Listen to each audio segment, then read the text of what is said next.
When the Indiana Fever were making a mockery of the injury report early in the season, just putting Caitlin Clark as probable, knowing damn well she was going to play that game. This is why people... Probable. Say it enough times and it stops meaning anything at all. And that is exactly the problem the Indiana Fever have built for themselves. Because when she's actually facing an injury, when she's actually coming back from being out a few games, and they put probable, well, we don't really know what that means. Is she probable, like she's probably going to play? Is she probable, like, she's coming back from a serious injury, so it kind of depends how... Here is the whole issue in one word. When a team lists a player as probable, that tag is supposed to tell you something. It is supposed to mean there is a real question. But when you slap probable on Caitlin Clark for basically every game of the season, knowing full well she is going to lace them up and play 35 minutes, you have quietly destroyed the one tool fans and reporters use to know what is actually going on. So now the moment it matters, the moment there is a genuine question about her body, nobody believes the label anymore. And there is a reason that should bother you more than it seems, but we will get to that. Because tonight the word probable is sitting next to Caitlin Clark's name for a very different reason. Caitlin Clark's listed as probable for tonight's game. But is this probable because she's coming off an injury?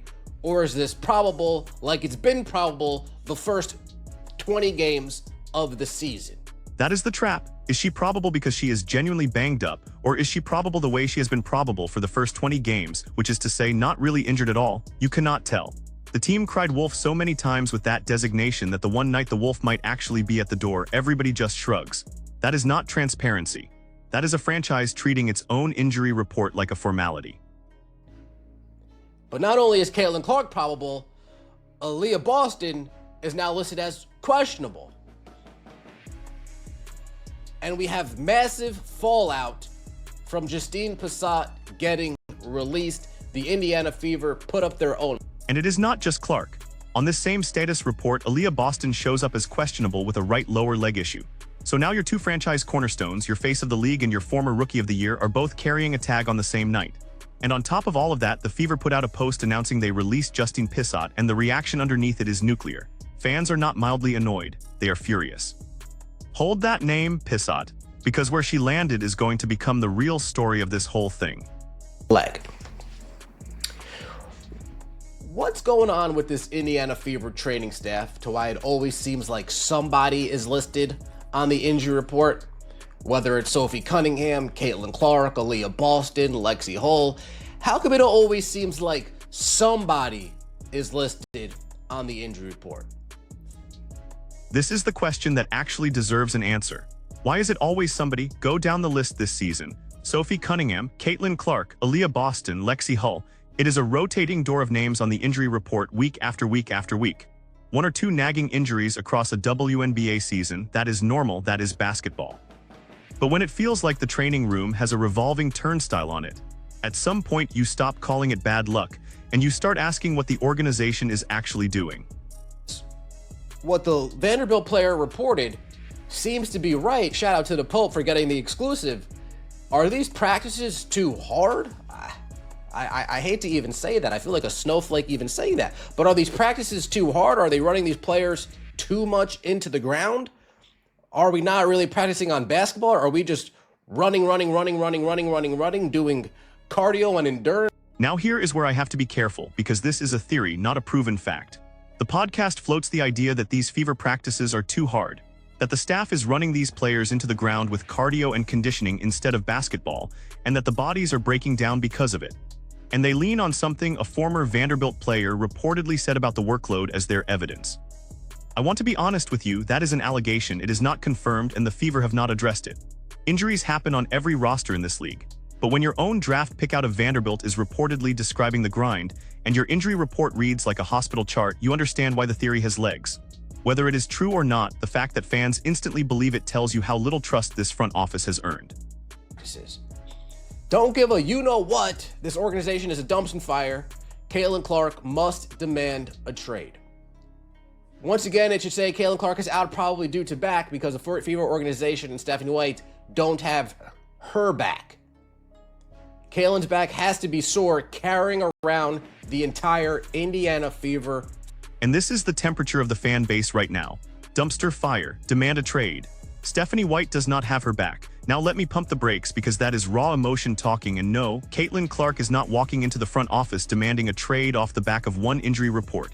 But strip away the heat and there is a real grievance underneath it. This is a 22-year-old who single-handedly doubled this franchise's relevance, sells out arenas on the road, moves the television numbers for the entire league, and the fans watching her carry all of that weight are looking at a shaky injury report and a coaching staff and asking a fair question.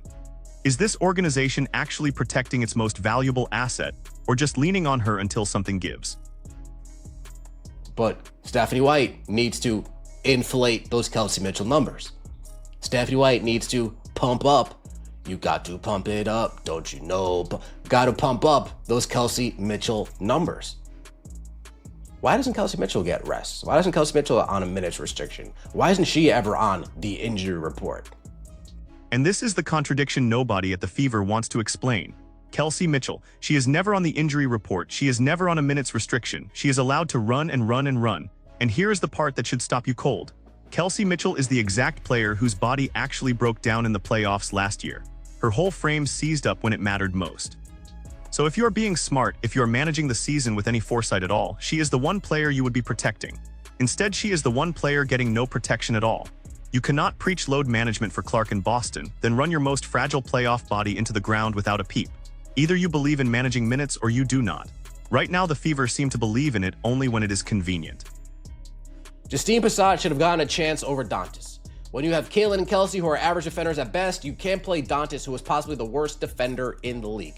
It's a good point. Dantas is not a good defender, not a great defender, not an average defender, below average defender. Okay, now let us pivot to the move that actually blew up, because this is where it gets spicy. The argument here is that Justine Pissott deserved a real look over Damaris Dantas, and the logic is not crazy. When your backcourt of Clark and Mitchell is, let us be fair, average on defense at best, you cannot also trot out a player many considered one of the weakest defenders in the entire league. Dantas has been that guy for 2 straight years now. 2024 looks more and more like the outlier, the good year that was the exception, not the rule. Meanwhile, Pissott, the young player they let walk, never even got the runway to prove what she could be. Indiana. It's hard for Indiana to sign free agents, whether it's the Fever, whether it's the Pacers, whether it's the Indianapolis Colts. Indiana's not really a destination like that. So if you have a player who's young, whose playstyle fits Caitlin Clark, why are we so eager to get rid of her? Why aren't we also going to think about the now and plan for the future? And this is the deeper wound, the one that goes past one roster decision. Indiana historically is not a free agent destination. It is a hard sell for agents across the board, the Fever, the Pacers, the Colts, all of it. Talent does not line up to move there. So when the front office actually lucks into a young, cost-controlled player who fits, who has real upside, the instinct should be to hold on and develop, to think about the future and not just the next 12 games. Instead, they were in a hurry to cut her loose. When you are not a destination, you cannot afford to be careless with the young talent you do get. And that is exactly what this looks like. Justine Pissott never got a fair chance with the Fever. Dantas should have been waived. Watch Justine be a good pickup for the Aces. Now, I think Justine is going to be a good pickup for the Aces. You have to ask yourself, why? And here is the twist of the knife, the prediction that already looks smart. Watch Pissott turn into a good pickup for the Aces. Let me give you the real detail behind why. This is a 6'3" forward out of Vanderbilt who shot over 42% from 3 in her final college season. In her lone WNBA preseason appearance, she dropped 8 points and went 2 of 3 from deep. She is a stretch 4, a floor spacer, the exact archetype every contender is starving for. Indiana had that in the building on a developmental deal and decided it was not worth keeping. So the obvious question is the one the fans keep screaming. If the Aces saw enough to come get her, what exactly did the Fever not see? Now, Chennedy Carter, folks, I made this analogy. I'm not sure how many of you follow football. Chennedy Carter is now striking me as the Josh Gordon of the WNBA. She is the Albert Hainsworth of the WNBA. She is turning into the Antonio Brown of the WNBA. Somebody with all the promise in the world, all the potential in the world, yet in between the ears just can't seem to get it right. And now we get to the name that turns this from a footnote into a headline, Chennedy Carter. The comparison thrown out here is brutal and honestly not unfair. Josh Gordon, Albert Hainesworth, Antonio Brown, all the talent in the world, all the promise you could ask for, and somehow it never holds together. And the record backs the comparison up. This is a former number 4 overall pick. In her last full season with the Chicago Sky, she averaged 17.5 points a game. When she is engaged and downhill, she is nearly impossible to stop. But the pattern is the pattern. Suspended by the Atlanta Dream in her second year for what the team called conduct detrimental to the team, waived by the Los Angeles Sparks, not re-signed by Chicago despite leading them in scoring, a full year out of the league in Mexico and China. Every stop the same movie. That is not one bad break, that is a trend. Dropping Chennedy Carter, one of the top point guards, for Jules' sorry ass. Like, Vegas fans, they're not happy about it. Saw this coming a mile away. Team chemistry probably played some part. Absolutely no reason to waive her other than vibes. The league is weird. You dragged her out of China just to drop the bag. Very interesting. So why are Vegas fans this upset, and were they right to be? Let us deal in the actual facts of the transaction because they are wild. Carter signed a non-guaranteed veteran minimum deal worth about $277,000. She came off the bench and gave them 12 points a night, shooting around 60%, real 6th player of the year type production. Then the Aces tendered an offer sheet to Pissott, gave Indiana 24 hours to match. Indiana declined, and Las Vegas waived Carter roughly 5 hours later, right at the 5 p.m. deadline, the exact cutoff before her contract would have become fully guaranteed. Read that back.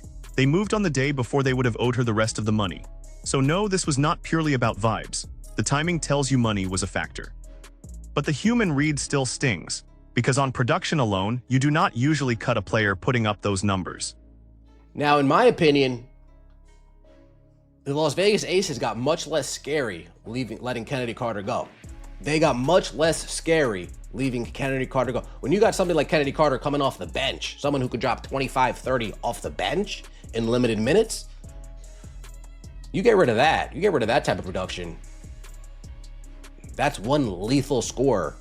That's one threat that other teams don't need to worry about. So here is the honest ledger on both sides, because there are two truths sitting right next to each other. Truth 1. The Aces just got less scary tonight.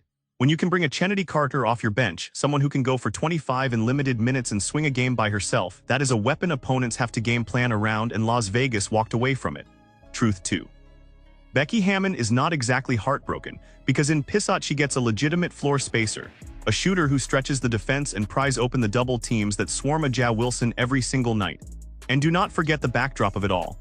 This is the same Chennedy Carter who hip-checked Caitlin Clark during Clark's rookie year, one of the defining flashpoints of that whole rookie season.